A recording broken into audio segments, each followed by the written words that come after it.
కేంద్ర ప్రభుత్వం ఎన్డీఏ కూటమి అధికారంలోకి వచ్చిన తర్వాత 10 ఏళ్లుగా కూడా ప్రజల కోసం అనేకమైనటువంటి పథకాలను తీసుకొస్తూ ముఖ్యంగా ప్రజలకు, నిరుపేదలకు, మధ్యతరగతి వాళ్ళకి మెడిసిన్స్ ఏదైతే మెడికల్ స్టాప్‌లో పెద్ద పెద్ద ఎక్కువ రేట్లు పెట్టి కొనుక్కోవాల్సినటువంటి మందులను కూడా తక్కువ రేటుకి చెప్పాలంటే సగానికి సగం పైగా తక్కువ రేటుకి అందించాలి అనే ఉద్దేశంతో జనరిక్ మెడిసిన్ షాపులను తీసుకొచ్చి అందుబాటులోకి తీసుకొచ్చింది. సో దీంట్లో భాగంగానే దీనికి సంబంధించి జన ఔషధి దివాస్ సందర్భంగా పరవాడలో ఉన్నటువంటి ఒక ఔషధి కేంద్రాన్ని అనకాపల్లి ఎంపీ సీఎం రమేష్ గారు సందర్శించడం కూడా జరిగింది. జనరిక్ మందుల వాడకంలో ప్రజలకు అవగాహన కల్పించే లక్ష్యంతో ప్రధాని నరేంద్ర మోడీ గారు భారతదేశంలో ఏటా మార్చి 7వ తారీఖున జన దివాస్ సందర్భంగా ఘనంగా నిర్వహిస్తున్నటువంటి పరిస్థితి కనిపిస్తుంది. ఈ నేపథ్యంలోనే పెందుర్తి నియోజకవర్గం పరవాడ పుష్పాంజలి నగర్లో దగ్గరలో ఉన్నటువంటి ఎన్డీపీసీ షాపింగ్ కాంప్లెక్స్లో ఉన్న ప్రధానమంత్రి భారతీయ జన ఔషధి కేంద్రాన్ని మెడికల్ షాపును అనకాపల్లి ఎంపీ సీఎం రమేష్ గారు సందర్శించడం జరిగింది. ఈ సందర్భంగా సీఎం రమేష్ గారు మాట్లాడినటువంటి విషయాలు మనకు చూస్తే లక్షలాది మంది ప్రజల ఆరోగ్య ఖర్చులు తగ్గించడం కోసం ఔషధి కేంద్రాలను చాలా కీలక పాత్ర వహిస్తాయి అని చెప్పారు. ప్రధానమంత్రి 2019లో ప్రారంభించాడు ఈ జన ఔషధ మెడికల్ షాప్స్. ఏదైతే కామన్ పబ్లిక్ ఈ మెడిసిన్స్, ఇంగ్లీష్ మెడిసిన్స్ అన్నీ కూడా చాలా ఎక్కువ ధరకు అమ్ముతున్నారు.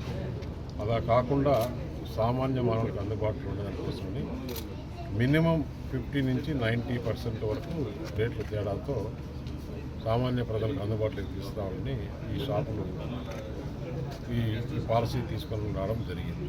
దాంట్లో భాగంగా ఈ మార్చిలో 1వ తారీఖు నుంచి 7వ తారీఖు వరకు దేశవ్యాప్తంగా ఈ జన ఔషధ దినోత్సవం కింద చేసి పబ్లిసిటీ చేసేదానికోసం దాంట్లో భాగంగా ఈరోజు ఇక్కడికి ఎన్డీపీసీ కాంప్లెక్స్లో ఈ షాప్ విజిట్ చేయడం జరిగింది. దీనివల్ల దేశంలో ప్రజలకి ఇంకా అవేర్నెస్ రావాలి. ఎందుకంటే దాదాపు షాపులు మొత్తం భారతదేశంలో కూడా 15 షాపులు ఉన్నాయి. ఇంకా కూడా ప్రతి మండల హెడ్ క్వార్టర్స్లో కూడా తీసుకొచ్చేదానికి దీనికి ఎస్సీ ఎస్టీ మహిళలకు కూడా సబ్సిడీ పెట్టి షాప్ పెట్టుకునే దానికోసం సబ్సిడీ కూడా ఇస్తుంది ప్రభుత్వం.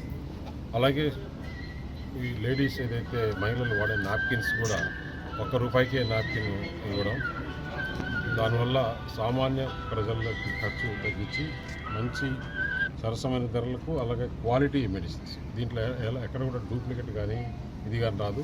ప్రతి ట్యాబ్లెట్ దీనిపైన కూడా ధరలు ముద్రించి చేసే దాంట్లో ప్రధానమంత్రి సామాన్య మానవులకు అందుబాటులో ఉండాలని చేయడం జరిగింది.